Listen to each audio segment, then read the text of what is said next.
Good morning guys! Sa akin ito naman po si Owie TV. Kung makikita nyo guys, nandito tayo sa classroom ng grade 1. Yan, ginit namin yung mga gamit nila. Dahil pinipinturahan ko ang kabuuan ng classroom. Yan. Nandito ako ngayon, nagbabaklas ng nakadikit. Yan. Medyo pahirapan. Pahirapan ang pagkuskus ko nito.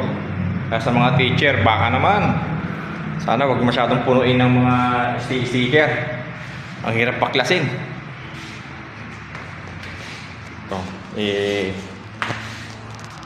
lalagay ko rito.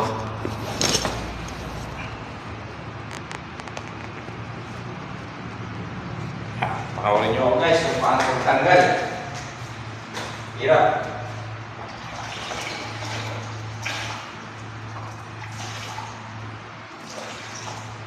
Kung wala sanang dikit na ganito, tuloy-tuloy ang trabaho.